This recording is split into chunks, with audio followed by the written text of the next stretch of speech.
The Committee on Cybersecurity, Infrastructure Protection, and Innovation will come to order. The subcommittee is meeting today to receive testimony on election security in a hearing titled The Road to 2020, Defending Against Election Interference. Good afternoon. I want to welcome the witnesses to today's hearing on how we can secure the 2020 election against outside interference. Today, we will take a broad look at election security issues, including efforts from the private sector to protect election infrastructure and political campaigns against malicious actors. This threat is real, and it is personal. Yesterday, it was reported that my state of Louisiana was the victim of a ransomware attack. The attack happened while the Secretary of State was awaiting certification of the recent election. While state officials activated the state cybersecurity team in response to the attack, this incident highlights the exact scenario this committee is trying to prevent in the 2020 election.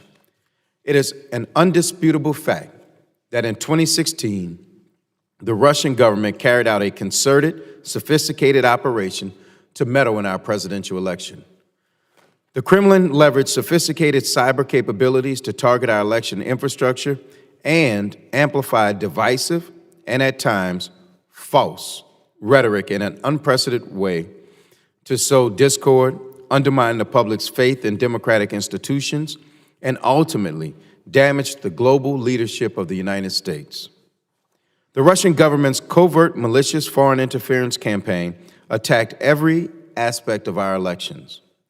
It involved engaging in conversations with personnel from a U.S. presidential campaign, hacking a national political committee, conducting a Pfizer attack against a campaign chairman, targeting voter registration databases and other election infrastructure, and mobilizing bots and fake online personas to carry out influence operations.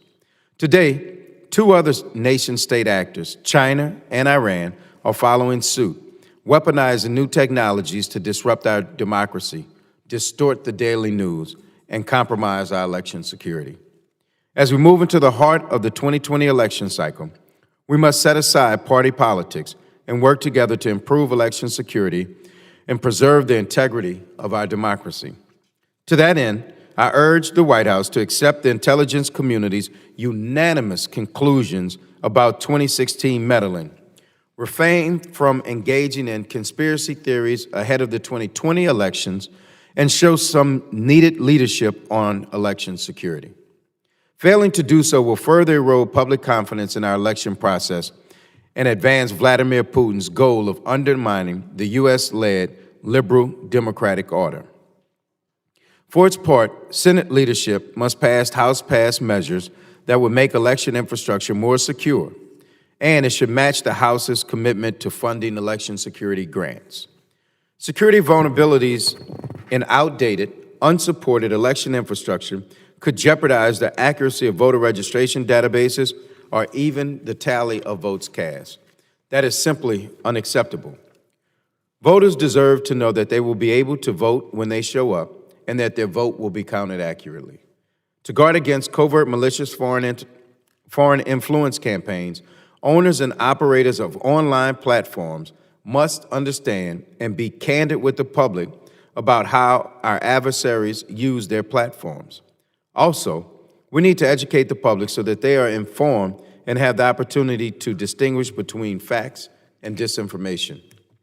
And our party organizations and campaigns must take cybersecurity seriously, monitor for disinformation, and refuse to take advantage of malicious disinformation circulated about their opponents. Party and campaign organizations have tremendous power to counter efforts by foreign adversaries simply by rejecting opportunities to take the cheap shots based on fake news. Together, those truly interested in defending our elections from foreign adversaries can make a real difference. For example, despite a lack of leadership from the White House, the Department of Homeland Security is building relationships and providing a full suite of election security services to state and local election officials. In addition, Office of the Director of National Intelligence, Federal Bureau of Investigation, National Security Agency, and U.S. Cyber Command have teams to coordinate and integrate election security threat information. The private sector is also stepping up.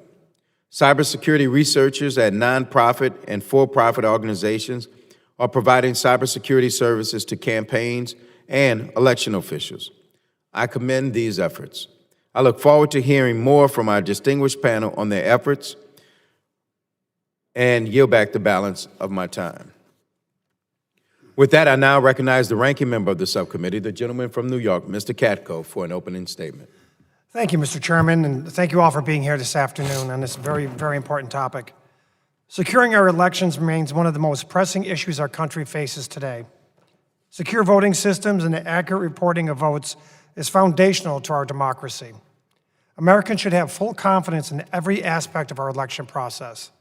Unfortunately, our election systems have become the principal target of several adversaries. Disinformation campaigns engineered by Russia have sown political discord within our election process. Social media has become a haven for false information regarding election day procedures and misinformation of candidates. Disinformation campaigns serve to confuse voters and undermine their confidence in the electoral process. While foreign influence has had a measured effect on our discourse, election results have fortunately remained untouched. The success of the 2018 midterms demonstrated the progress that the federal government and our state and local partners have made together. I want to applaud election security efforts led by CISA and their partnerships with state and local governments that have resulted in a marked improvement of information sharing and cohesion. Additionally, growing participation within the election infrastructure ISAC by local election officials has provided thousands of election offices with the cyber resources they need to maintain the reliability of their election infrastructure. Paper trails for voting systems are now in use in all but a few states, providing voters with a tangible, incorruptible record of their vote. The continued development of auditing techniques confirms voting results where voter tallies may be called into question. These software-independent techniques have become invaluable to protecting our election systems from cyber attacks. Software independence of our election infrastructure is absolutely essential for the integrity of our election systems. This progress does not mean our election systems are secure. In my district, we have seen multiple ransomware attacks affecting critical functions of the Syracuse City School District, for example, and the Onondaga County Library System. One can only imagine the effect of a similar targeted ransomware campaign aimed at voter registration databases before an election. Such an attack would hijack our election process and undermine all voter confidence in election results. Furthermore, we must continue to develop our relationships with state and local partners to ensure federal cybersecurity resources are being utilized. While participation in the election infrastructure ISAC has improved since the 2016 elections, thousands of local election offices remain independent. Local election offices are not equipped to handle the cyber threats to their election infrastructure alone. It is imperative that the federal government makes available its cybersecurity resources to every local election office. Election security has a history of bipartisan cooperation and support. Ensuring that our election process is uncompromised must remain a top priority for both sides of the aisle. I'm confident that we can take the necessary and reasonable steps to continue to improve the integrity of our election systems. I thank the witnesses for providing the committee with their testimony and look forward to hearing their ideas on how we can further improve the security of our election systems. General Taylor, I must say it's nice to see you again, sir. And I want to thank all of you and Chairman Richmond and everyone here today for calling this important hearing, and I yield back the balance of my time. Thank you very much. Chair recognizes himself for 5 minutes for an opening statement. Good afternoon to our panel of witnesses. Thank you very much for being here. Since 2016, officials throughout the intelligence community have described in disturbing detail the many ways the Russian government sought to meddle in our elections. For the 3 years that followed, heads of the Department of Homeland Security, the Federal Bureau of Investigation, the Central Intelligence Agency, and the National Security Agency, among others, have warned that the Russian government will continue its efforts to sow discord and undermine confidence in our democracy. More disturbing yet, Russia is not alone. According to the 2019 Worldwide Threat Assessment, other adversaries, including China and Iran, will pursue opportunities to interfere in our elections. The intelligence community assesses that adversaries could exploit cyber means to target election infrastructure or engage in targeted influence campaigns to manipulate public opinion. We also know that our adversaries will target political campaigns because they've done so in the past. Our adversaries have hardly kept their desire to undermine the integrity of our elections a secret. As members of Congress, we have a duty to act. Today, we are less than 1 year away from the 2020 presidential election. The question everyone on this dais must ask themselves is, have we done enough to secure the 2020 elections from our adversaries? Despite multiple efforts led by the House of Representatives, Congress has yet to send a single piece of comprehensive election security legislation to the President's desk. Instead, good pieces of legislation to provide additional resources to state and local elections officials and limit foreign interference have stalled in the Senate. Moreover, despite multiple requests, the White House has failed to identify an official to coordinate the election security activities at various federal agencies. In the meantime, we've just a handful of legislative days left this year, and only a limited amount of time for legislative action next year. I'll be interested to learn from our witnesses how they recommend Congress use that time to improve election security in advance of the 2020 elections. Importantly, I'm interested to know how academics and private sector can work with state and local election officials and campaigns to improve election security in the absence of congressional action. The election security problems we face are shared, and we have a shared responsibility to solve them. State and local election authorities, with help from the federal government, must invest in IT departments, train their employees, and upgrade and certify their election equipment. The private sector, including voting system vendors, must take responsibility to secure their equipment, make it user-friendly, and demonstrate a willingness to admit weakness in their systems when examined by third-party cyber professionals. Political campaigns must step up too.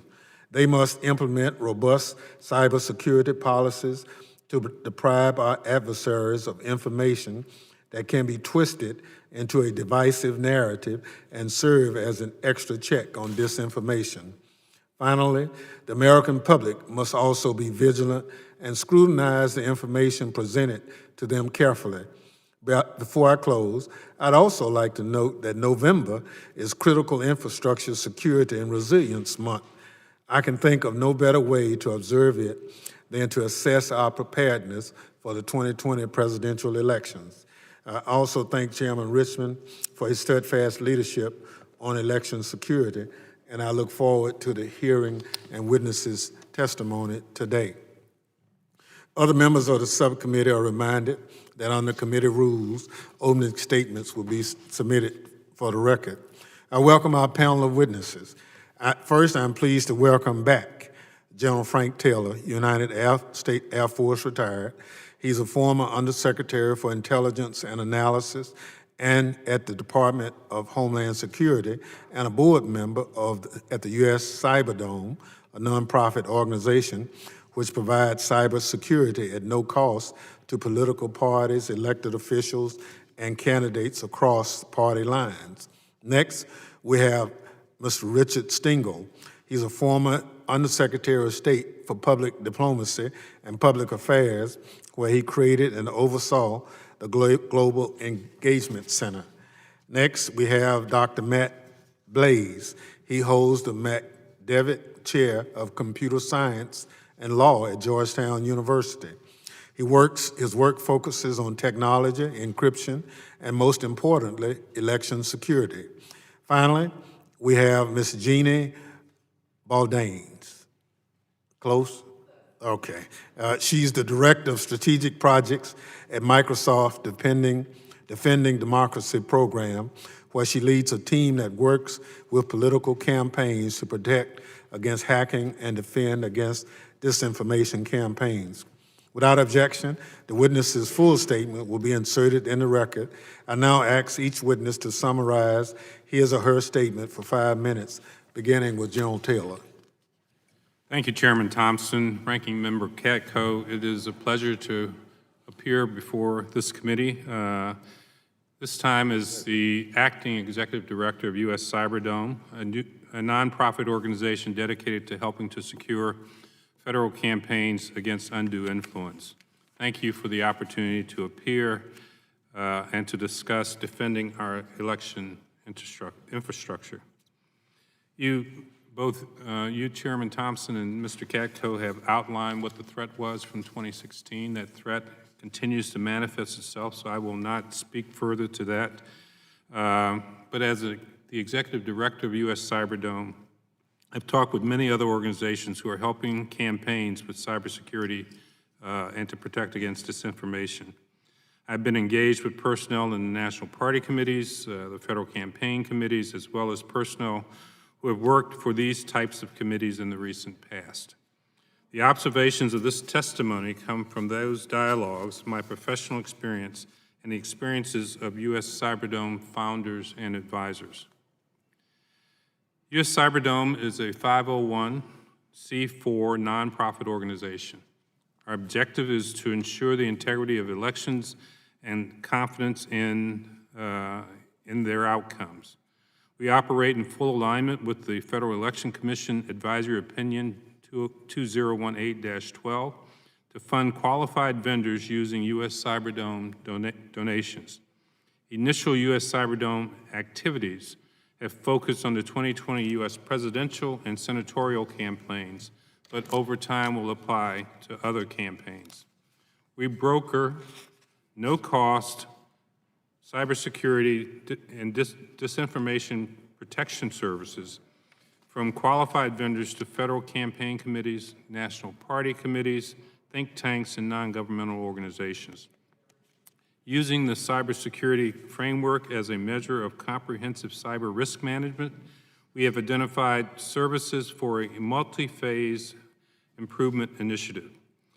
Perhaps not every campaign will need every service. However, our objective is to increase the overall level of protection across the campaign infrastructure, both within campaigns and in the national parties and services they depend on. Envisioned services are ones that have a high probability of success within the campaigns, offer low disruption, and will offer low disruption to campaign workers, and offer the highest impact and address the most urgent threats. Our intent is to start with detection and response services, to include imposter website monitoring, social media, and dark web monitoring.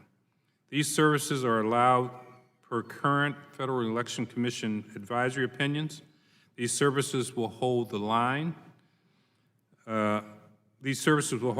Against malicious actors. In later phases of our initiative, we intend to broker more proactive and protective services, such as perimeter security management, distributed denial of service, and ransomware mitigation services. These will be enabled by an FEC opinion request that we are now staffing. U.S. Cyberdome is comprised of cybersecurity experts who have trained and practiced at the world's largest accredited computer forensic and incident response institute in the world, the Defense Cybercrime Center, which I'm proud to also say I started in 1997 as the commander of OSI, and it continues to grow. Of special note, U.S. Cyberdome believes our role is to help ensure U.S. political discourse is free from foreign influence, but not participate in or affect that discourse.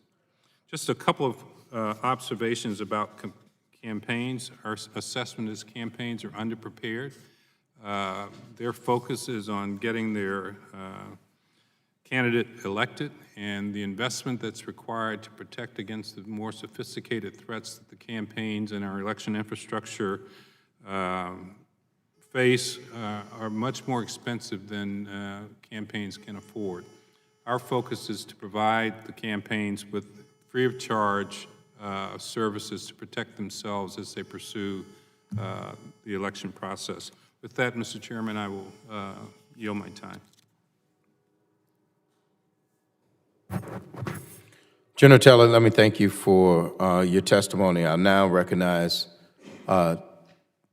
Stengel for his opening statement.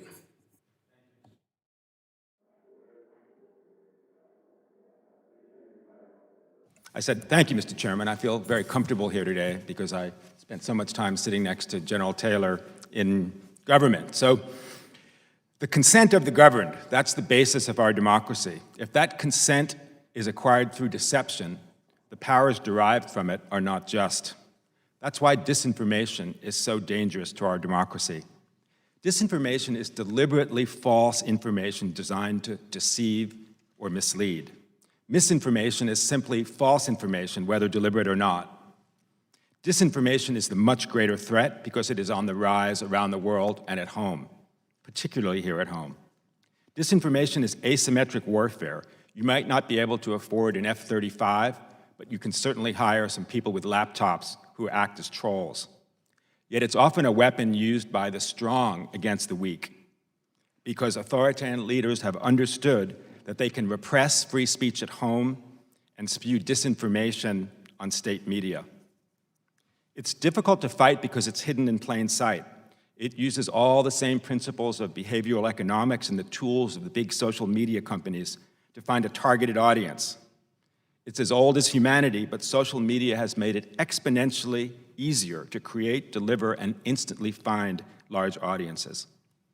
I spent 3 years at the State Department attempting to combat ISIS propaganda and Russian disinformation. In fact, we started the first counter-Russian group at the State Department, which eventually became the Global Engagement Center. I came to the State Department after 7 years as the editor of Time, where I understood media. What I found was that fighting ISIS was a lot more direct than fighting the Russians. ISIS at least said who they were. The Russians masqueraded as Americans to insert their poison into our digital bloodstream. We saw from the State Department the first wave of Russian disinformation around Putin's illegal invasion of Ukraine in 2014. And then the Russians took what they learned in the periphery and brought it here to our election in 2016. But in attempting to counter Russian disinformation, I came to the conclusion that government wasn't the answer. I saw that countering disinformation was often counterproductive. After all, we were the enemy. A tweet from the Undersecretary of State to someone was not going to change their mind. And democracies aren't actually very good at combating disinformation. Why is that? In part because our opponents use our freedoms against us. They exploit freedom of speech to create false speech, which is protected by the First Amendment. They use the same tools of micro-targeting that advertisers use to sell us sneakers and phones, to sell us false narratives and conspiracy theories. And the truth is, disinformation doesn't so much create division as amplify it.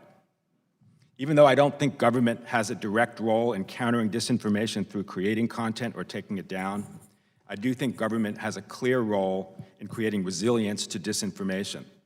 First, Congress can impose stricter regulations on the platforms that host all of this disinformation. Right now, the law, the Communications and Decency Act, doesn't treat them as publishers, and they have complete immunity from liability for all this content on their platforms. Take it from me, not only are these companies publishers, they're the biggest publishers in the history of the world. To be sure, they can't have the same liability that I had when I was editor of Time, but they need to have some more liability for content that is on their platforms that's demonstrably false, that is created by robots, that attacks people on the basis of race, religion, and ethnicity, gender or sexual orientation, that's created by foreign actors to deceive American voters. They need to be much more accountable for making a good faith effort to remove that content. So as 2020 approaches, we see a host of new problems: deep fakes, data manipulation, where bad actors don't just steal data, but manipulate it. The professionalization of interference, where private companies teach people how to do disinformation for profit. And the rise of homegrown disinformation and the recruitment of Americans as witting or unwitting agents of disinformation. I actually think the platform companies need to embrace what I call the 5 Ds of combating disinformation: detection, demotion, deletion, disclosure, and digital literacy. They not only need to remove foreign influence, they need to publicize it. I do think the one entity in government that I mentioned before, the Global Engagement Center, which was created to combat global disinformation, can help with this election too. And I would urge the passing of the Honest Ads Act, which would bring a lot more transparency in political advertising. I've often said, we don't have a fake news problem, we have a media literacy problem. There was a poll this past week that showed that 47% of Americans say they find it difficult to evaluate whether the information they're getting is true. We need to teach media literacy and digital literacy in the schools, and I can't think of anyone better to pay for that than the platform companies. Ultimately, the problem of disinformation is not so much that people will come to believe what is false. The greatest problem is that they will doubt what is true. I'm honored to be here today, and I welcome your questions. Thank you very much. Thank you. I'll now recognize Dr. Blaze for 5 minutes to summarize his opening statement. Thank you, Chairman Thompson, Chairman Richmond, and Ranking Member Katko for convening this hearing on the vitally important topic of securing American elections against foreign interference. I'm here today as an academic and technologist who studies particularly election system security. As I know you're well aware, the integrity of elections across the United States today depends heavily on the integrity of the computers and software systems embedded across our election infrastructure. Complex software lies at the heart of not just the vote casting equipment used at polling places, but also the information systems used by local authorities to manage everything from voter registration records to the tallying and reporting of election results to the dissemination of authoritative information to voters. Unfortunately, much of this infrastructure has proven dangerously vulnerable to tampering and attack, in some cases in ways that can't easily be detected or corrected after the fact. These vulnerabilities create practical avenues for our adversaries to do everything from cause large-scale disruption on election day, disenfranchise large numbers of voters, create uncertainty as to the legitimate winners of election, or even to undetectably alter election outcomes. Now, for the purpose of our discussion, it's helpful to consider voting machines and election management infrastructure separately. They have different properties and different mitigations. So let me begin with the voting equipment used at polling places first.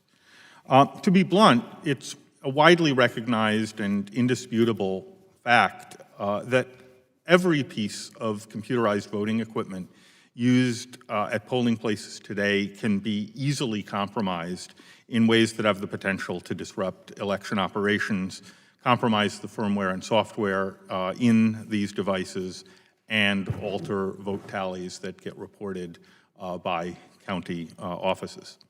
Now, this is partly a consequence of poor design and implementation by equipment vendors, which is a notorious problem, but it's also ultimately a reflection of the nature of complex software. It's simply beyond the state of the art to build software systems that can reliably withstand a targeted attack by a determined adversary in a high-stakes environment like voting. The vulnerabilities are real, they're serious, and absent a surprising breakthrough in technology and computer science, probably inevitable for quite some time to come. Now, fortunately, there is now also overwhelming consensus among experts who've studied this problem on how we can conduct reliable elections despite the inherent unreliability of the underlying hardware and software that we use to cast our votes. This requires two things, two properties of the equipment and processes. The first is that the voting technology must retain a paper record that reliably reflects the voter's intended choices. Now, fortunately, equipment with this property already exists and is in use in many jurisdictions throughout the nation, and it has the added virtue of being relatively simple and inexpensive compared to other alternative voting technologies that we use and have been using. And I'm referring here to paper ballots, preferably marked by hand, that are fed into optical scan ballot readers at the time that the vote is cast by the voter. Now, paper ballots alone are not sufficient to accomplish reliable elections in the face of tampering, since the software in ballot scanners themselves are vulnerable to tampering and to error. So there's a second requirement, and that's that the election be reliably audited to ensure that the software is reporting the correct outcome of each race. Now, there's a statistically rigorous technique recently invented called risk-limiting audits that can accomplish this efficiently and quickly, but it must be done routinely after every election in order to provide meaningful assurance that election outcomes are correct. Unfortunately, here and now, only a handful of states currently conduct risk-limiting audits, although it's encouraging that more and more states are experimenting with them. So the second technology at risk is the election management infrastructure that is used by local jurisdictions.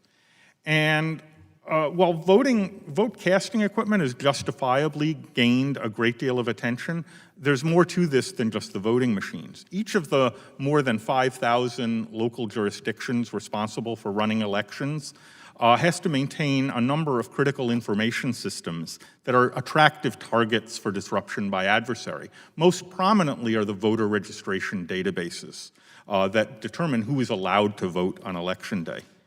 Now, all of the 5,000 different local jurisdictions responsible for running these systems have different resources, practices, and regulations that govern them, but they have in common that they're targets of some of the world's most sophisticated intelligence services, and they're at the front line of our nation's defense against election disruption.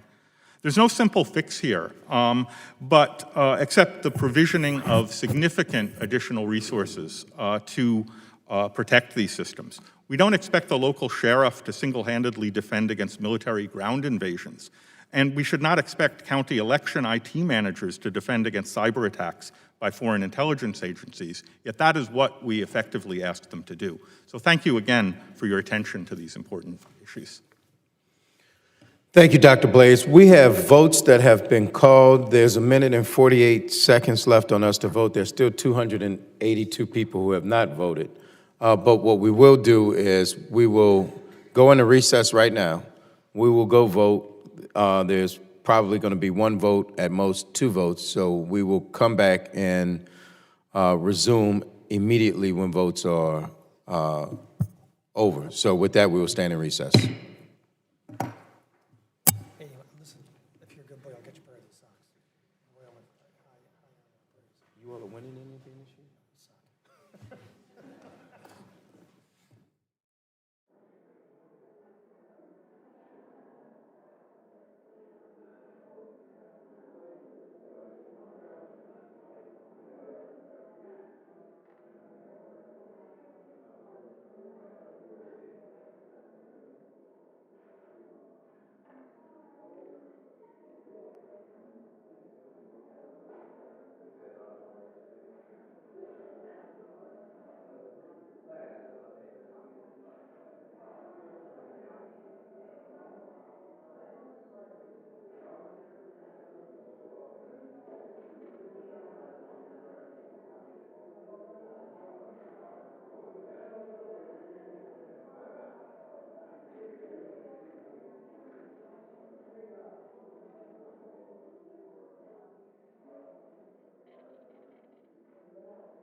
And we're back.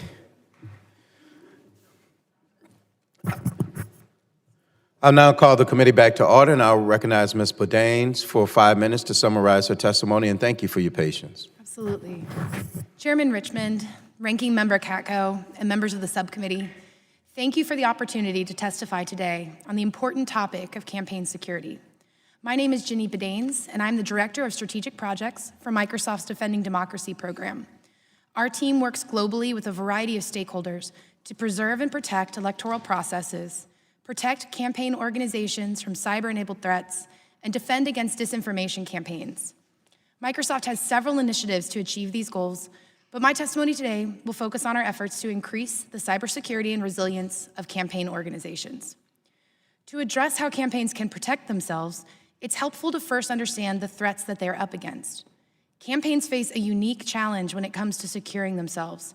Most campaigns have limited budgets and even more limited cybersecurity expertise.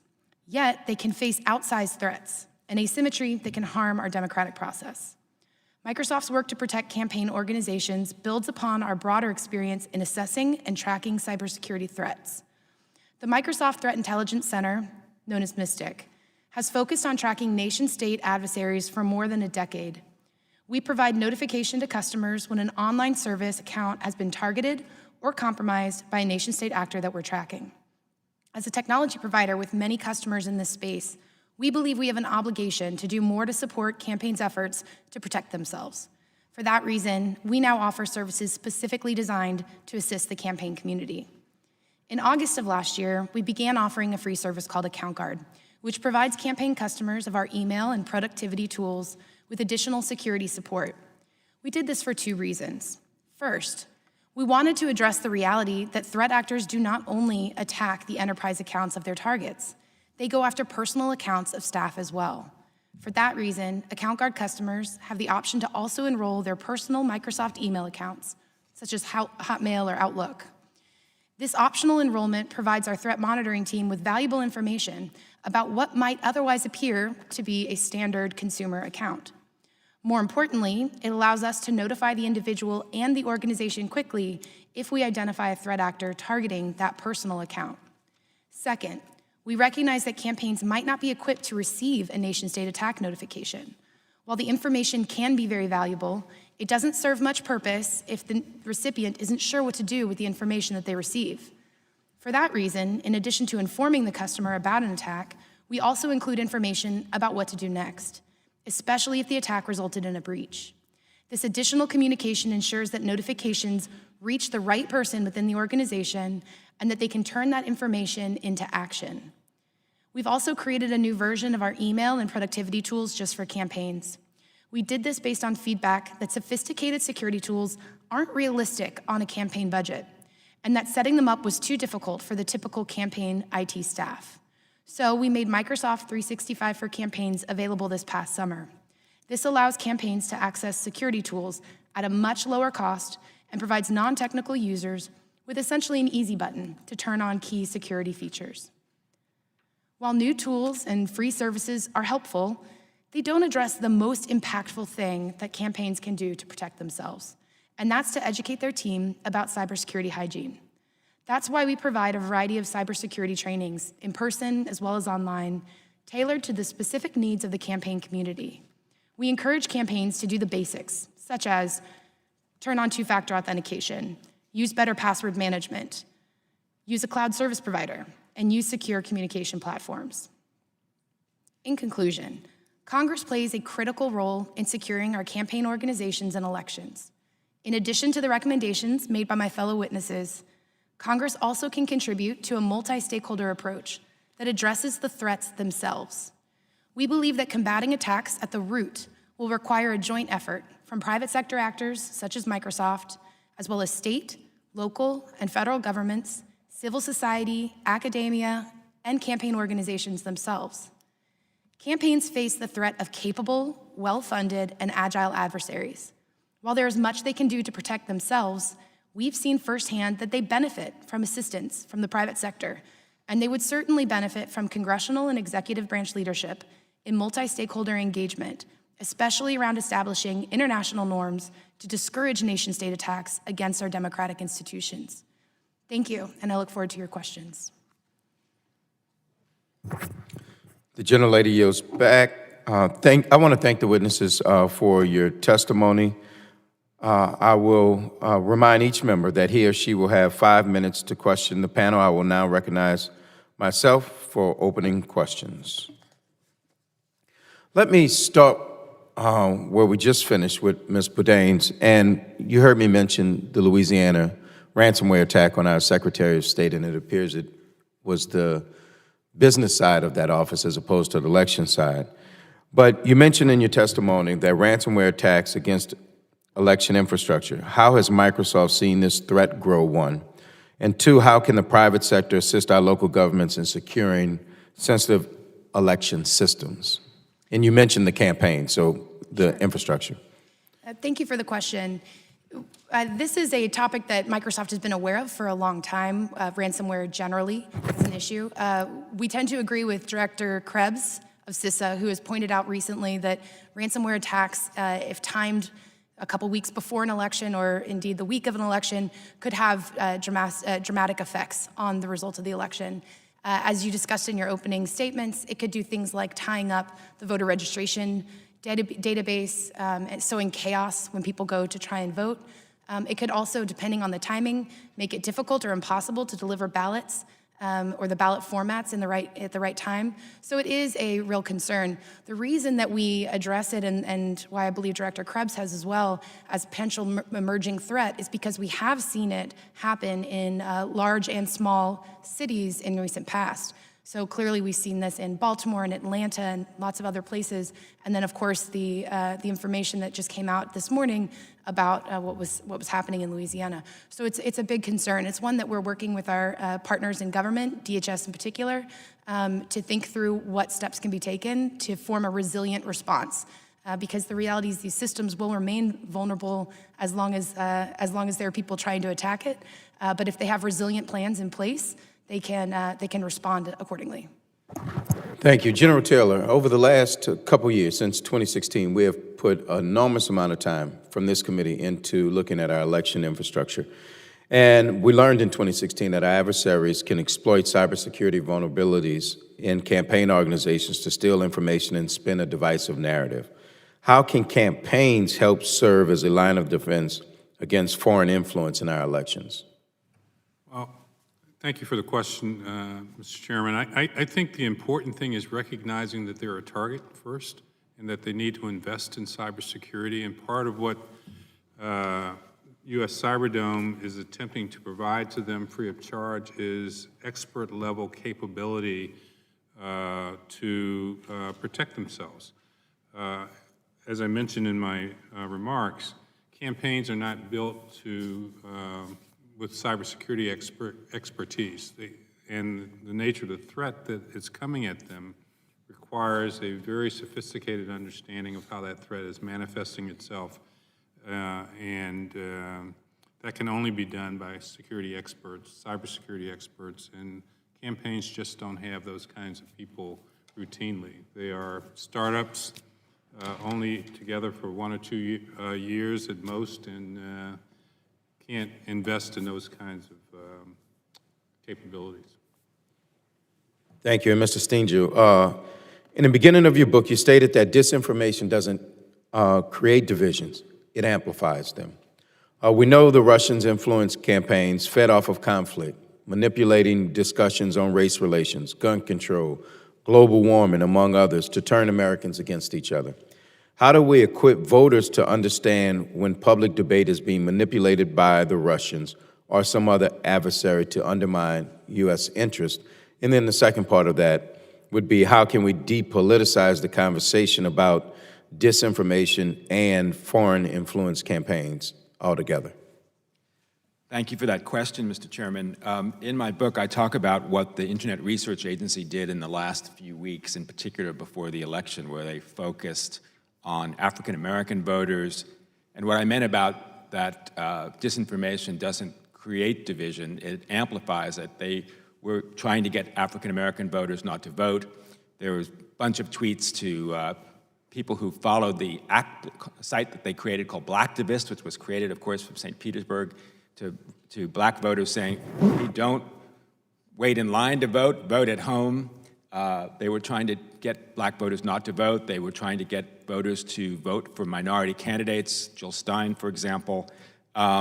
So they can suppress people's votes, they can increase enthusiasm or decrease it. They're not really going to change people's minds. And again, the issue of disinformation is one that people have to be aware of. The first line of defense is the fact that we're actually talking about it now, and that people have to be skeptical of the information that they get, and they need to have some kind of media literacy where they check the information against other sources, and ultimately that's what the Russians try to do, not so much get people to believe their point of view, which they don't have, but to make them doubt the veracity of everybody else.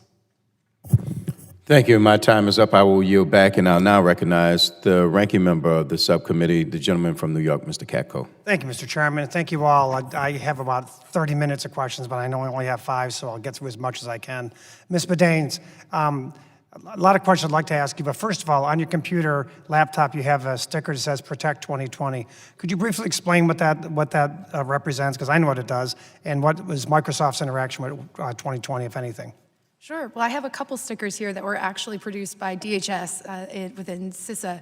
And Protect 2020 represents an initiative by lots of different stakeholders.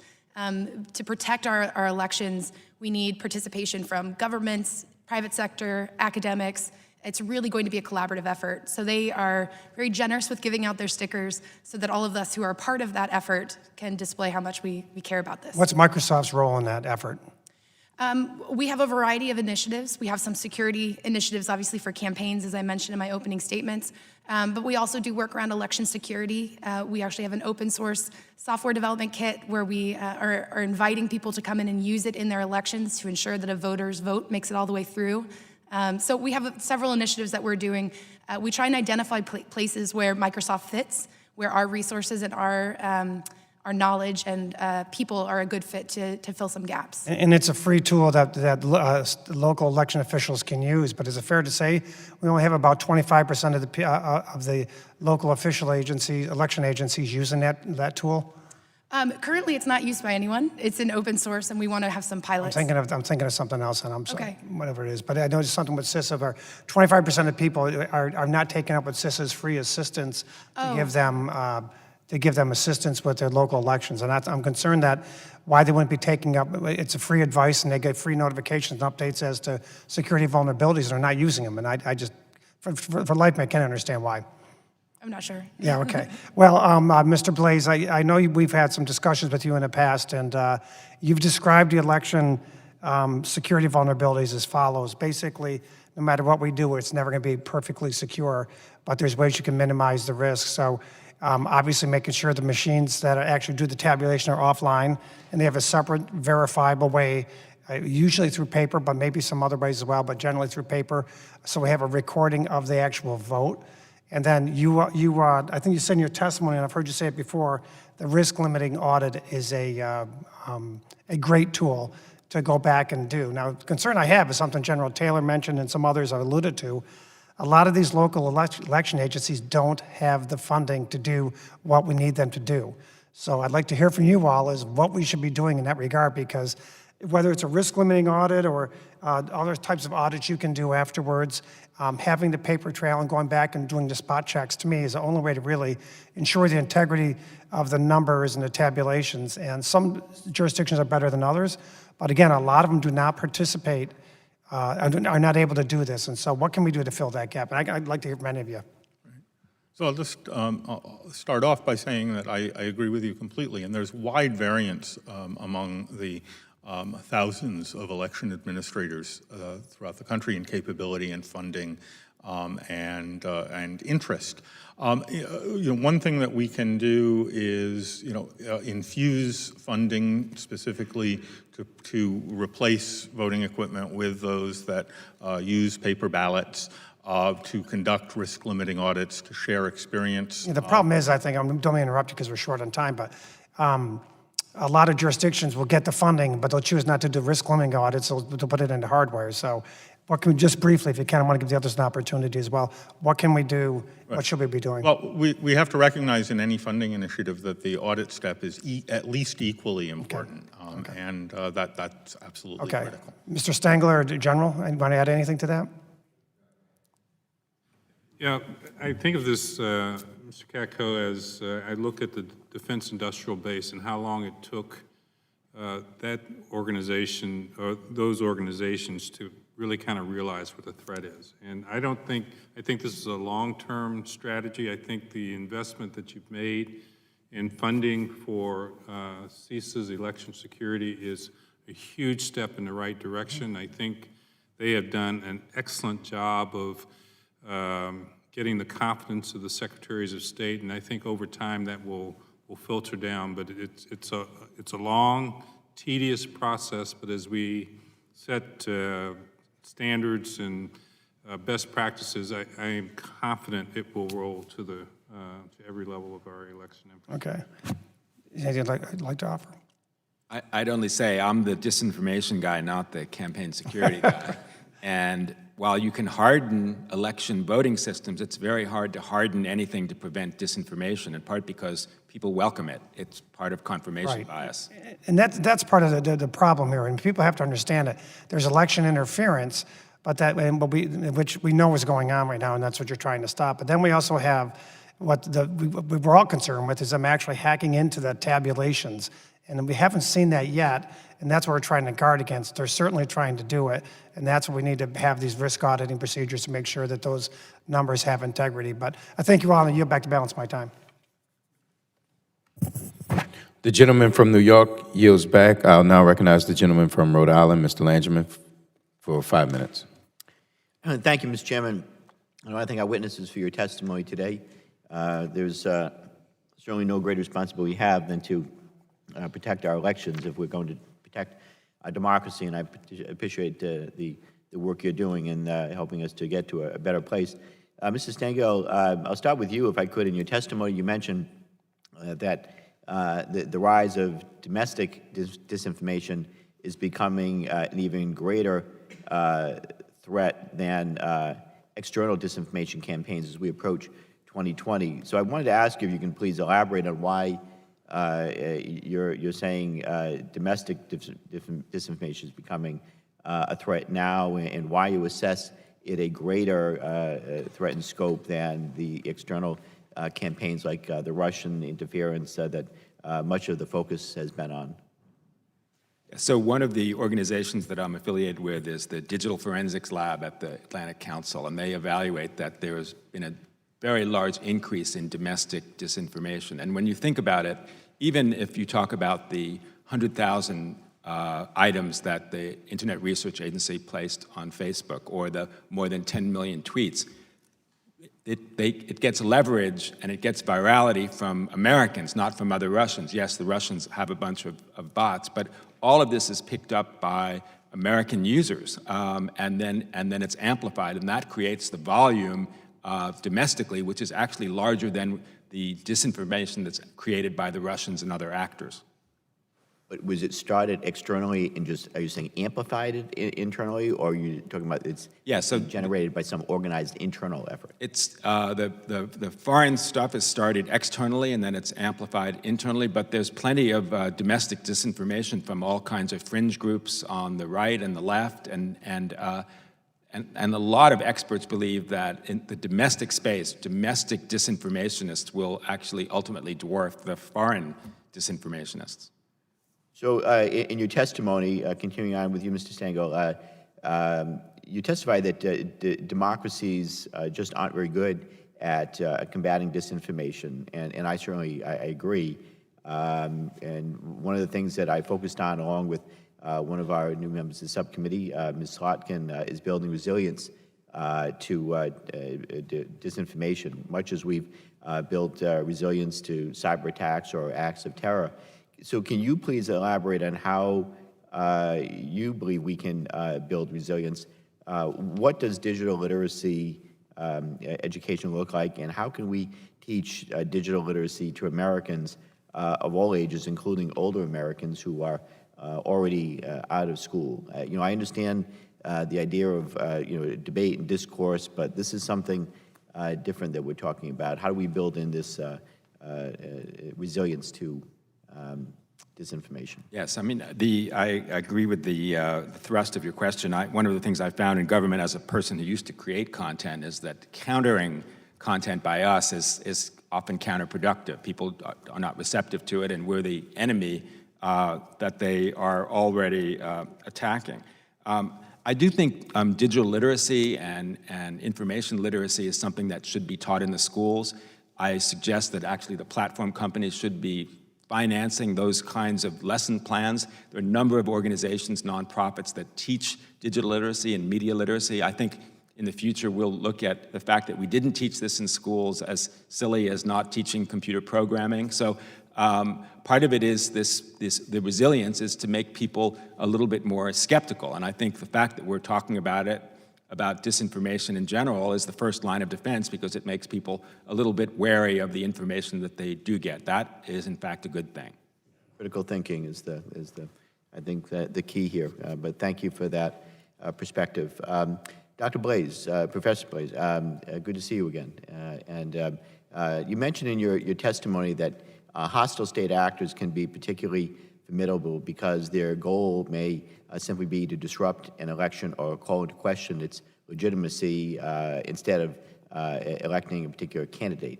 And I agree with that concern. Unfortunately, we know that Russia succeeded in causing voters to lose confidence in the election system in 2016. What steps can we take to maintain voters' confidence in our elections, even in the case of disruption? And how can we restore lost confidence in our system? Are these solutions largely technical, or are there policy or strategic communications avenues that we should be pursuing? Well, certainly there are, policy components to all of this. My expertise is on the technological things we need to do. And what I would strongly advocate is that we harden these systems as best we can, so that by the use of things like hand-marked paper ballots and risk-limiting audits conducted routinely, election officials have a good answer when people question the legitimacy of the outcome. We can say we're doing rigorous techniques that give us high assurance and high confidence in the outcome of the election in spite of the inevitable weaknesses and inevitable attacks against them. Similarly, we need to harden things like voter registration databases, procedures for handling provisional ballots and so forth, so that when disruptions occur, we can recover from them quickly enough so that there's no question about whether people were able to vote in the first place. And those are critical technical safeguards that serve as a foundation for the policy initiatives that you discussed. Thank you. I know my time's expired, but thank you all for your testimony here today. Your perspective is very helpful. Thank you, Mr. Chairman. I yield back. Gentleman from Rhode Island is yielded back. The gentleman from Texas, Mr. Taylor, is now recognized for 5 minutes. Thank you, Mr. Chairman. I appreciate the witnesses being here. Professor Blaze, I really appreciated your testimony. Just wanted to ask one question about, so you're recommending that we go to paperless, or recommend we get rid of paperless DRE voting machines and go to precinct counted optical scan ballots. And so that is your recommendation, right? That's correct. And I should point out that's not merely my recommendation. Oh, sure. The National Academy's report represents the consensus of experts on this. What is a realistic projection to try to implement that at the federal level? I mean, is that something we could do for the primaries in March? Is that something we could do for the general election next fall? Is that something that we could do over a 4-year period, 6-year period? Do you have any projection for kind of what would be a reasonable time frame to get that done? Some states are already using the technology that's needed, so that's great. Other states are not, and there's certainly some lead time for purchasing, for training, and for ultimate deployment.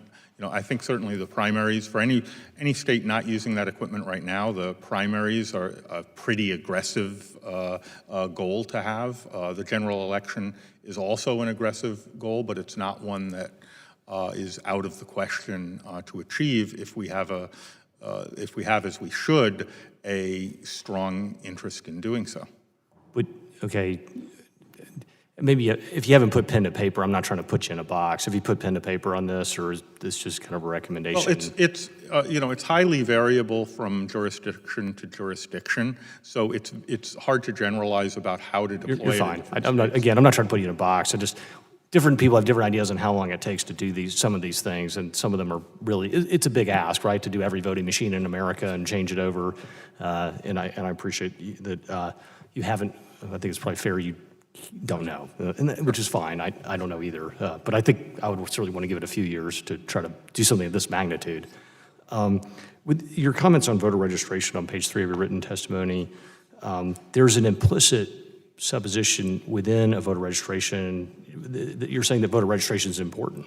Is that a fair statement? Certainly, the integrity of the voter registration databases is absolutely critical to conducting high-integrity elections. And so, in my home state of Texas, we require people can mail in voter registration, but they actually have to vote in person and be verified that it really is a human being and not, someone trying to steal an election by mailing in 100 voter registrations and get 100 mail-in ballots and then fill those back out in.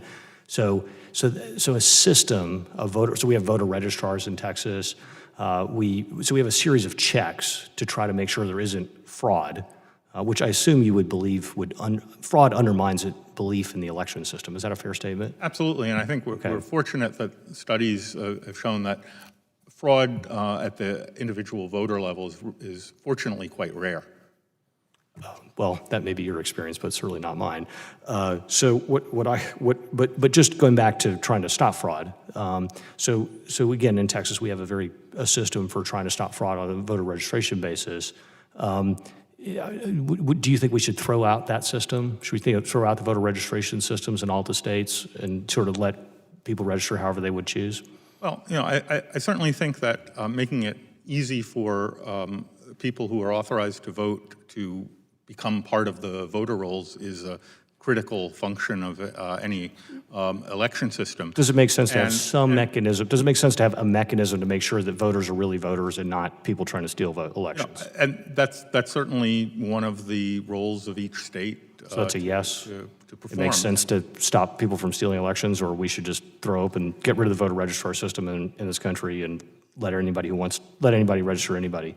Well, it ultimately is a risk management question. So I think in order to properly answer that, and it's a bit outside of my own expertise, we would have to weigh the expected amount of fraud, which, as I understand it, is relatively small. But that's again not my area, against the benefit of making it easier for people to vote. So should we get rid of states' provisions for protecting the voter registration system or not? Well, I think that's a yes or no question. I'll defer to the National Academy study on precise recommendations. So you don't know? Managing voter registration databases. What do you think? I'm here to discuss, and my expertise is on the technical protections. You're testifying in writing that you think that voter registration is important to protect, right? Absolutely. Okay. So should we have laws to protect that or not? Well, of course we should have laws to Thank you. protect that. Thank you, Mr. Chairman. I yield back. Gentleman's time has expired. I now recognize the gentlewoman from Illinois, Ms. Underwood. Thank you, Mr. Chairman. I'm really excited to take part in this committee's third hearing this Congress centered on election security. I greatly appreciate the commitment and leadership shown by both Chairman Thompson and Chairman Richmond, who recognize the present and growing threat foreign adversaries pose to our most sacred democratic institutions. Online disinformation is one of those growing threats as we approach the 2020 election. Last year, for the first time ever, more Americans got their news from social media than they did from print newspapers. So to Mr. Stengel, what should social media companies be doing to prevent attempts to sow disinformation on their platforms, and are they doing it? Yes, I would just note that you can get news from the New York Times and the Washington Post on your phone as well. But I do recommend, and I wasn't explicit about it in my testimony, but I think amending the Communications Decency Act, particularly Section 230, to give the platform companies liability for the content that they publish. Right now, they're not considered publishers. They have complete immunity from everything that they have. And as I say, they can't have the same liability that a newspaper has or a magazine, just in part because of the volume. But they need to make a good faith effort, a reasonable effort to take off different types of content that violate the terms of service. I would argue hate speech, demonstrably false speech.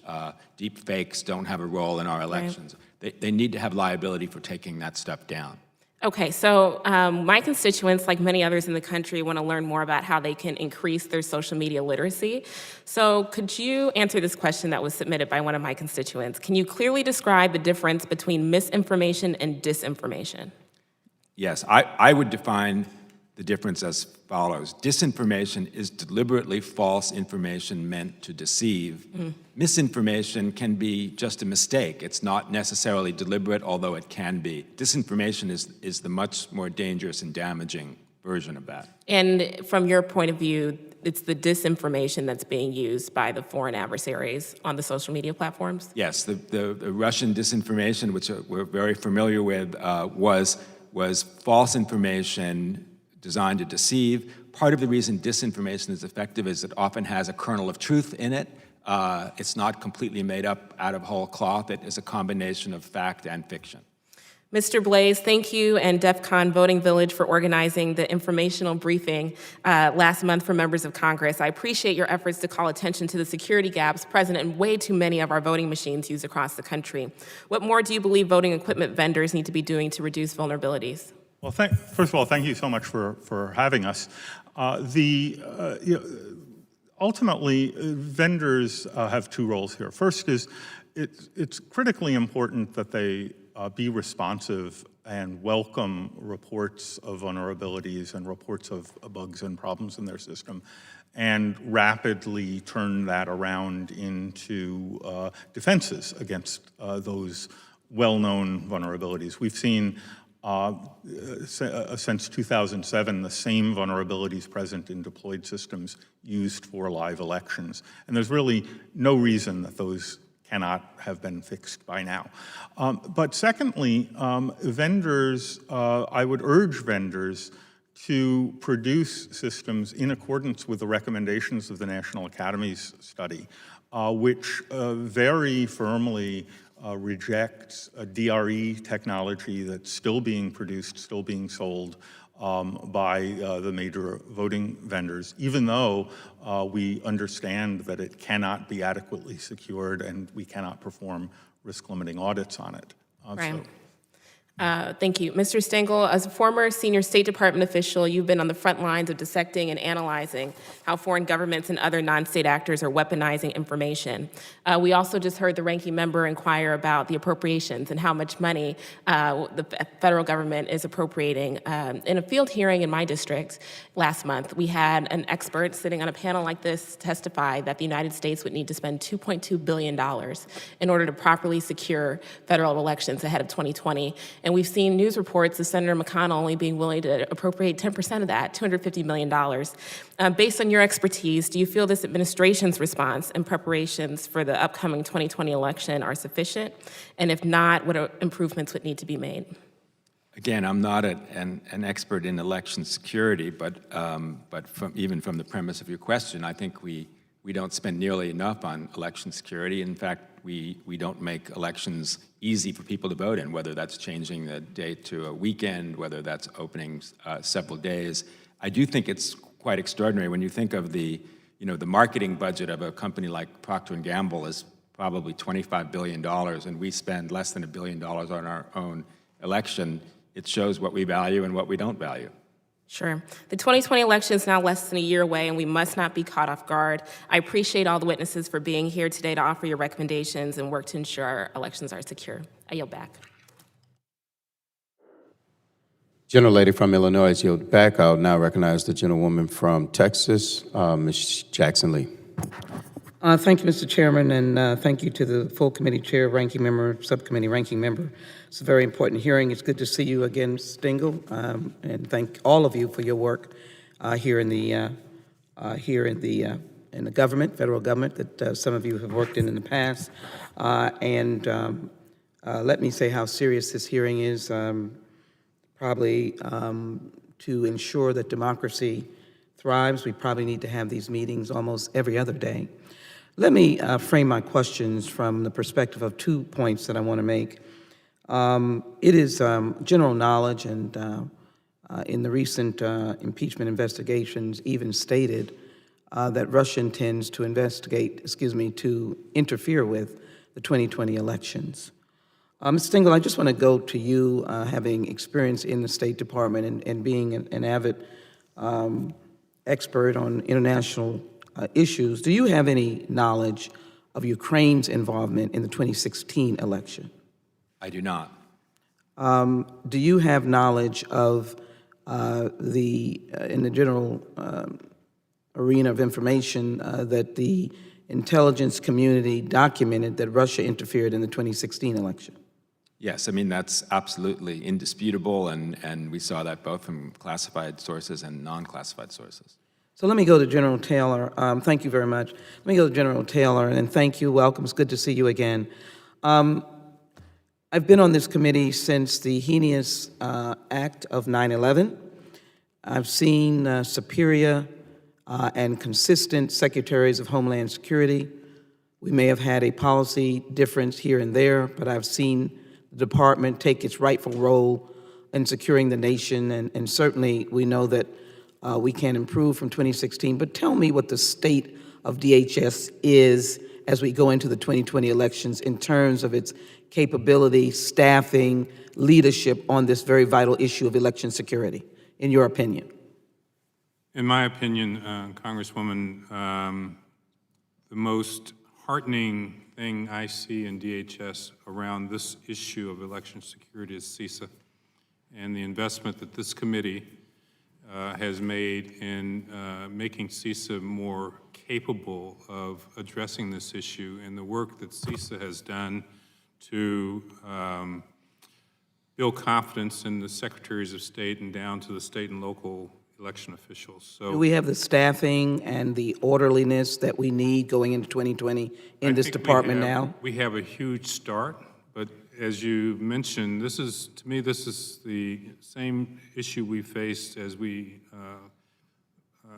left 9/11. This is not going to happen overnight. It's going to happen with consistent investment over time and confidence building in our state and local officials that the federal government is here to help, not necessarily to get in the way.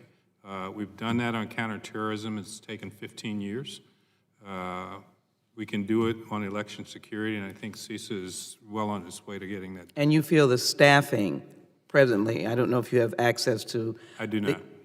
And so you cannot comment on the staffing that we presently have in DHS? I can only comment on the investment this committee has made. But not on the implementation. Correct. Thank you. Let me thank you very much. Let me, Dr. Blades, your expertise and what could happen, let me ask you whether you feel comfortable as to whether or not we are actually prepared for a disruption that we might not expect. I am introducing something called the Fail-Safe Elections Bill that deals with paper ballots and other issues, but in particular, it is to secure the technology, the attentiveness to the question of what could happen that we're not expected. If I could yield to you on that question. Well, I will say that, of course, we don't know what we don't know, but I will say that one thing we do know is that if there has not been a large-scale disruption or attack against our election infrastructure that has been successful, it is not because our systems are robust, but rather because nobody has seriously tried to do it. And I think it is only a matter of time before our national adversaries turn their resources in earnest on us. And give us one thing, and so 2020 might be the year, we don't know. Give us your one or two that we really need to deal with in this short period of time as we move to 2020. Vastly increased resources to protect state and local election infrastructure, rapid deployment of paper ballot voting machines, and risk-limiting audits. Ms. Stengel, my last point on the disinformation, I just want to be clear on what you said, because as you well know, in past elections, African Americans have been told that the election day is on Saturday, and in actuality, it was on Tuesday. Absolute disinformation to suppress the vote. Did you say that disinformation, the provider's obligation to take it down, they should be liable for it? Was that what you were saying? I think disinformation. The gentle lady's out of time. I'll permit you to answer the question. I think disinformation, which is deliberately false information that is meant to deceive, if it's proven false, if it's indisputably false and meant to deceive, yes, the platform companies should take that down. Thank you so very much. I yield back. The gentlelady yields back. We'll do a second round of questioning, and I will yield 5 minutes to myself. General Taylor, Congresswoman Underwood asked the question of if we're doing enough, or if the administration and the federal government is doing enough on election security. Would you like to weigh in on that?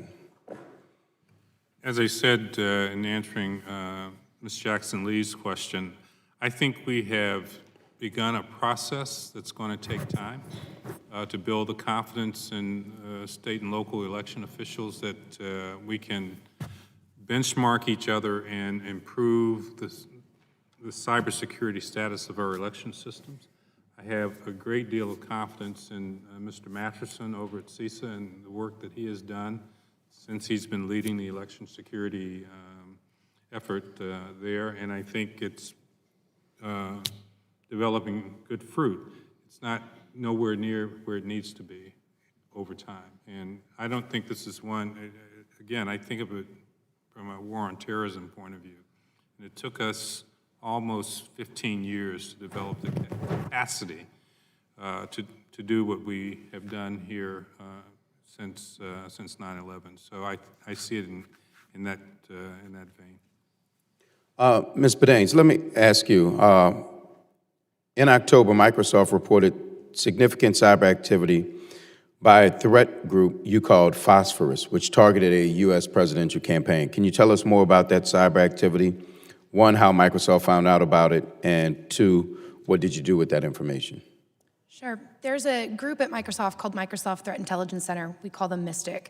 And for the last 10 years, they have been essentially hunting nation-state adversaries. And they track a lot of their behavior and identify if they are attempting to target any of our customers. So recently, they noticed that a group that we call Phosphorus, as you noted, who operates out of Iran, was targeting the individual personal consumer accounts of a lot of very interesting targets. They were current and former government officials, members of the media, and, as you mentioned, a staffer for a presidential campaign. Once they were able to confirm that information and make sure that they were seeing checked out with a few other sources, they then started notifying. So we notified the individuals who had been attacked, provided them with actionable information, in many cases, things that they could do to check their own logs themselves. And then we notified our friends and colleagues in government to let them know the activity we were seeing. And then the final step we took was actually talk about it publicly. We put out a blog post where we described the action we were seeing because we thought it was very important to be transparent when we see that kind of activity, especially the kinds of customers they were targeting. Thank you. And let me ask the panel just some general questions, and if you could just say yes or no, it would be very helpful. One, it's universally agreed, without much contradiction, that Russia did, in fact, meddle in the 2016 presidential election. Would you agree? Yes, sir. Yes. Yes. They didn't meddle, they attacked our infrastructure and the core of our democracy. Agreed. Second, and there are nation-state actors, and there are a lot of people out there that are trying to affect the 2020 election, from infrastructure to disinformation to our very voting machines. Would you agree with that? Yes. Undoubtedly. Yes. Yes, and the Senate Intelligence Committee report said the Russians have done more since 2016 than they did leading up to 2016. Would you also universally agree that the federal government has not put the resources there to combat and protect our very democracy that depends on fair, free elections where every vote matters? Yes. Yes. Yes. More could certainly be done.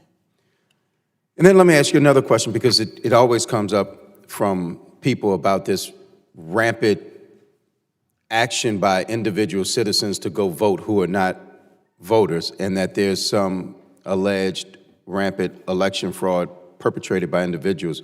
Has anyone seen or aware of a rampant effort by U.S. citizens to vote who may not be qualified to vote or election fraud? Nope. Not that I've seen. Not that I'm aware of. It's not my area of expertise, but no.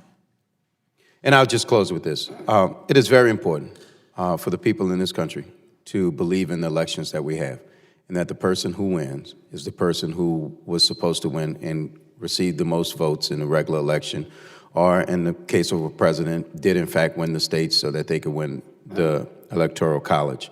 And I want to thank you all for what you all are doing, the effort that you're putting forward to make sure that you offer your subject matter expertise to how we protect our elections, how to make sure they're fair, how to make sure the winner is the winner. And so I just want to thank you all for coming. And with that, I will yield back and yield to the ranking member of the full committee, Mr. Katko. Thank you, Mr. Richmond. Those are great questions, I think, and they established how serious the predicament we're in right now. A couple quick questions for Mr. Blaze. If you can keep the answers really short, then I got a question for everybody. Mr. Blaze, just a point of clarification. About what percentage of voters in the U.S. have a paper ballot to backup system? That number has fortunately been increasing. I don't have the precise number at my fingertips. I believe there are something like 19 states currently that don't use any form of paper. Okay, all right. And I wanted to just have you briefly explain what a risk-limiting audit is and what the costs are involved with a risk-limiting audit. All right, I'll be as brief as I can. Essentially, a risk-limiting audit is a statistical technique for sampling ballots and comparing by a human observation. After the election, obviously. After the election, comparing by human observation what is printed on the ballot with what was recorded. And as you see more ballots that match, you gain more confidence that the machine tally showed you the correct election outcome. If you see mismatches, you have to look at more ballots and compare them. And the risk, of course, the problem is a lot of the local election districts simply don't have the manpower or the funds to do that, correct? That's right. Manpower, funds, experience, and mandate.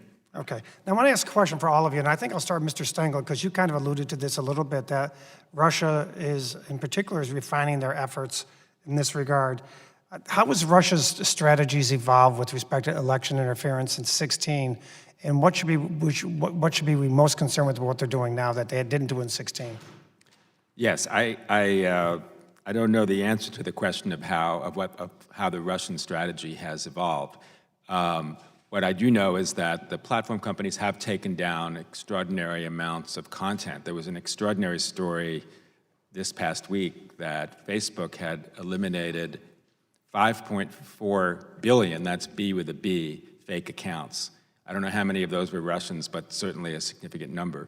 The reporting that I have read about this, and I don't have access to the same intelligence I used to have, is that they're doing more micro-targeting this time. They're looking at voters where there's already existing divisions and trying to widen them, and again, sowing doubt about the integrity of the election. That's their ultimate goal. Okay. Anybody else want to add to that, General? I agree. I think the one thing I learned in 40 years of intelligence, if something works well, keep at it and get better at it. And I think that's what the Russians learned in 2016, and their efforts have continued to evolve to get more sophisticated and more effective. Okay. Ms. Bedaines, anything you want to add to that, or? All I would add is it's important to note that they are likely not the only player in the game this time around. So while the strategies of one adversary are important, from the protection standpoint, the tactics are a lot of what we look at. How do campaigns and election officials protect themselves regardless of who's coming after them? Okay. So what have we done better that we didn't do in 2016? What have we done, we being the election officials and the federal government, to help with the election officials? What have we done better? And and then lastly, what else can we do? So you can add that in. I'll start. When Secretary Johnson indicated that the election infrastructure would be part of our critical infrastructure, was the first step. And I think the investment that Congress has made in CISA and CISA's activities and the confidence that they've built among state secretaries of state has been a huge step forward from where we started. I think you'll recall when Secretary Johnson first designated elections as critical infrastructure, the pushback from the states was pretty significant. I think we built a lot more confidence. The federal government is truly here to help, not to dictate how elections are run. Anybody else want to add to that? I would just add that the communication amongst all the stakeholders has vastly improved. We recognize that in 2016, a lot of times if something happened in a municipality, they didn't know who to call. They didn't know who to call at the FBI, DHS. If it was a platform company or a tech company, they weren't sure who to reach out to. Those communication lines are much stronger. There have been many tabletop exercises and other activities to ensure that people know how to respond if and when something does occur. I'll add to that that there's now consensus from technical experts on precisely what to do that didn't exist at the time the Help America Vote Act was passed. And we have the benefit of pretty clear guidance from the National Academy's report, for example, on precisely how to introduce new resources to better protect our elections. I would only say that in combating disinformation, which is different than what we're talking about here, I'm not aware of anything that Congress or the federal government has done to combat disinformation. Okay, I do go back to balance my time. Thank you.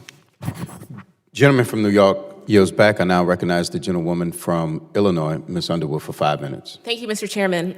In Dr. Blaze's written testimony, you outlined a series of technical observations about the election infrastructure that we have in our country. Just wanted to drill down on this point. Which do you think is the most vulnerable ahead of 2020? Well, for a cyber attack. Right. So I think aside from the voting machines, which have been discussed quite a bit, the protection of back-end infrastructure, particularly the voter registration databases that are used to produce the poll books that voters check in with on Election Day, are utterly critical to protect. And we have literally thousands of different election administrators all protecting them in slightly different ways. And that's so alarming to me. I'm from Illinois. I represent a community in northern Illinois, and that was exactly what got hacked for us in 2016. It was the online voter registration systems and some 76,000 Illinois voters whose information was compromised. Okay, so in General Taylor's written testimony, you went into some minimum standards for campaign cybersecurity, and in your written testimony, you said that there should be an incentive to spend certain dollars across the board amongst campaigns to incentivize each campaign to make those investments. Just wondering if you wanted to expand for the committee about what you think that type of incentive should look like or what those campaigns should be investing in more specifically. Well, specifically what I'm referring to there is the fact that campaigns by and large are startups and don't have the expertise or to do sophisticated cybersecurity against the adversaries that we face. So the encouragement would be for them to work with a company or an organization like US Cyberdome to provide that expertise in a systematic way with funding from donors to our 501c4 organization. So it's the investment in organizations like Microsoft or Cyberdome that will provide those services free of charge to the campaigns that will raise the level of security that they will have moving forward. Okay, and then also in your testimony, sir, your written testimony, you described how there is a bit of a shortage in qualified workers that have the experience required to do this type of sophisticated cyber defense on behalf of the United States electoral process. Just wondering if you wanted to comment on that. Certainly, and it takes years of expertise to build the understanding of how the adversary works and how to apply the tools of cybersecurity. A college graduate in cybersecurity is not going to have that expertise, and that's why we have tried to bring together folks with that kind of expertise to apply it to individual campaigns in a systematic way as opposed to a haphazard way.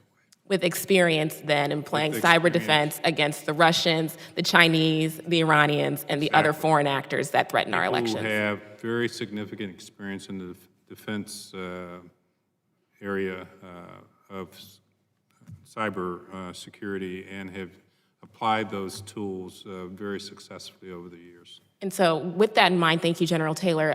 Ms. Badenas, Badenas, could you comment then on Microsoft's ability to source that talent given the relative lack of availability around the country? Do you feel that your company was able to recruit the individuals that do have the ability to play that type of cyber defense that the General was describing? Sure. Microsoft is actually one of the most attacked companies in the world. And so when it comes to cybersecurity, it's something that we've had to take seriously for our own protection. We've been able to take our learnings from protecting ourselves and also apply those to protecting our customers. That includes recruiting the talent that we need to both protect ourselves and also go into that frontline role of protecting our customers. And so those individuals, your cybersecurity professionals, then would have had previous experience? In many cases, we have a lot of, real quick, previous experience. Against these foreign adversaries that General Taylor was outlining, right? The Chinese, the Iranians, the Russians that are the known foreign actors that threaten our election systems. In particular, the Mystic team that we work with very closely recruits a lot of individuals from previous government experience where they face similar threats.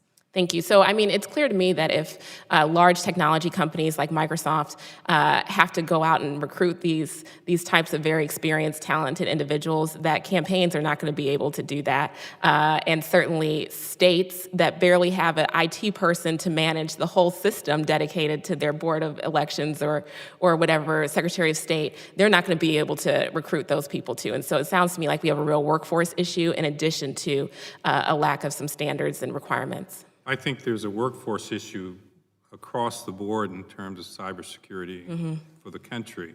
But more specifically from our perspective, we believe that we can harness the expertise of the cybersecurity community focused on campaigns and do so in a systematic way which will provide better protection than hiring a college graduate to be your cybersecurity person trying to take on the Russians.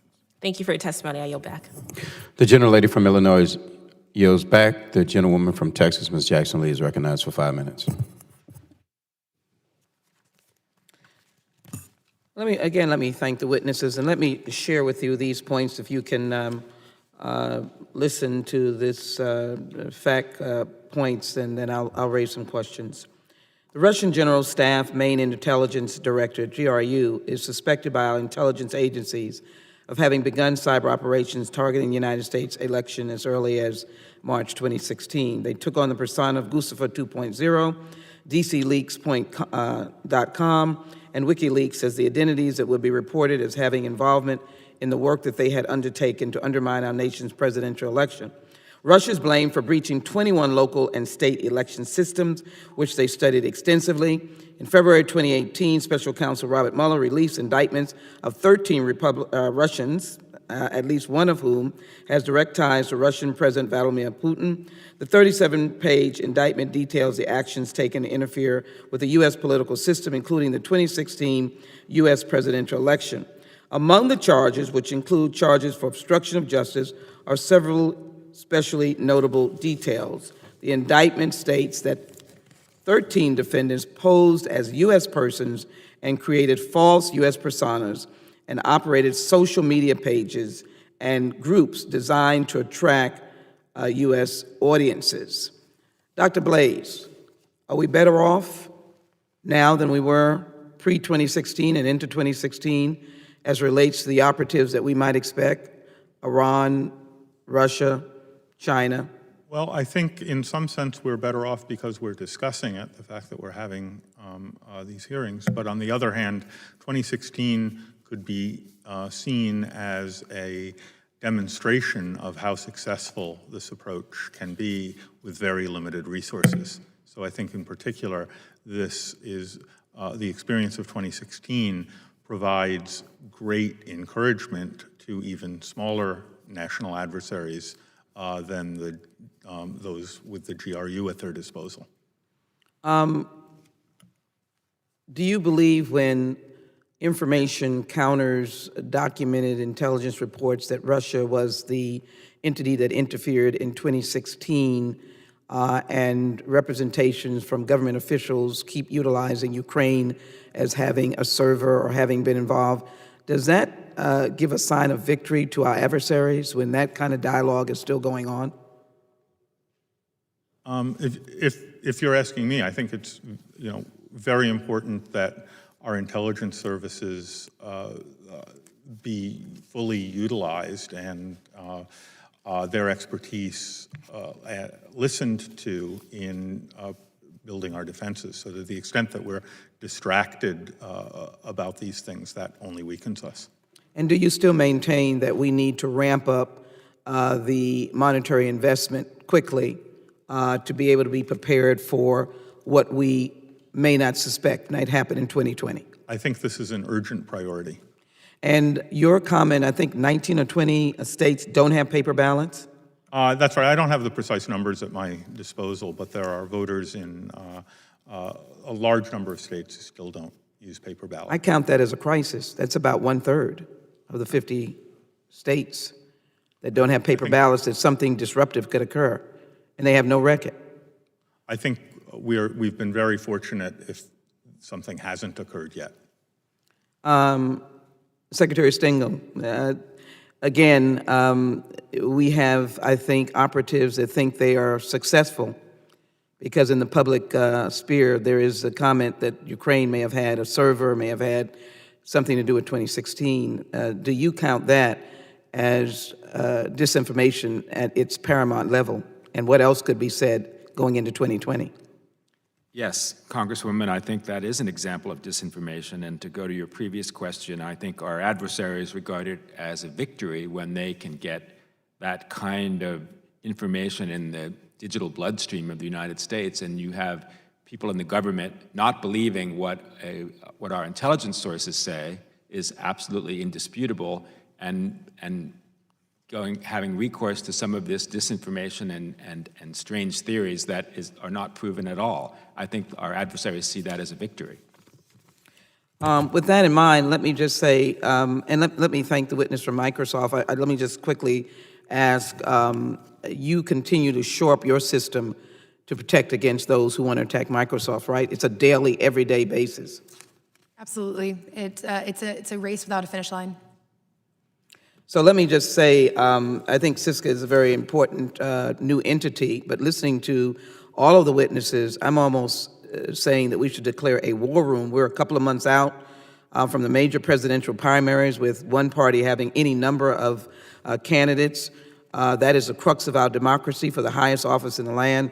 And I appreciate Dr. Krebs and his work, but I really believe that we need an effective war room working on behalf of the federal government and working with all the states. Stakes are high, and this is going to be serious in 2020. And I thank you all for the contribution you've made today. I yield back. The gentlelady from Texas yields back. I'll now recognize the gentleman from Ohio, Mr. Roy Joyce. I love Ohio, but I'm from Pennsylvania. I'm sorry. That's all right. Ms. Badanes, I think it's important that you representing Microsoft are here today, and you've discussed the work on protecting campaigns. But in your written testimony, you mentioned that you work on election integrity. Can you elaborate on that work, please? Yes, sure. Thank you for the question. So as I mentioned in the testimony, our program is focused on 3 pillars, which are actually quite similar to the hearing today. We focus on campaign security, disinformation defense, and election security. So when we approached that space, as I said earlier, one of the things we were looking for was identifying ways that our company uniquely could fit in and make a contribution. One thing that we've done is to encourage the work of Dr. Josh Benelow, who actually contributed to the National Academy's report and is well known in the election security community. He's a senior cryptographer in Microsoft Research, and he has created a concept called end-to-end verifiability in elections. And so we have built out the code for that.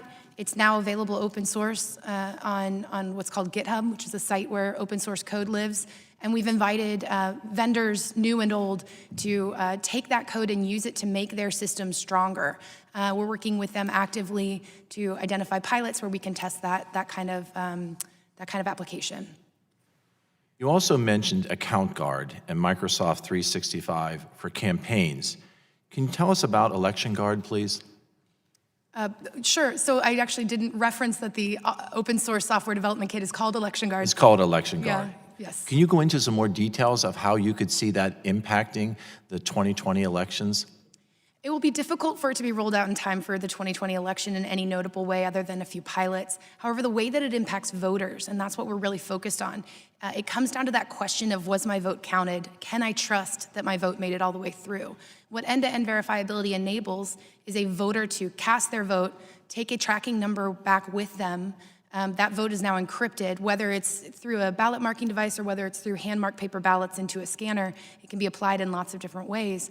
But the voter at the end of the election can check and make sure that their vote actually made it into the final tally. So it really is ultimately about voter confidence. Can you elaborate on research and development at Microsoft? Do you consider this to be a field of development that Microsoft is committed to?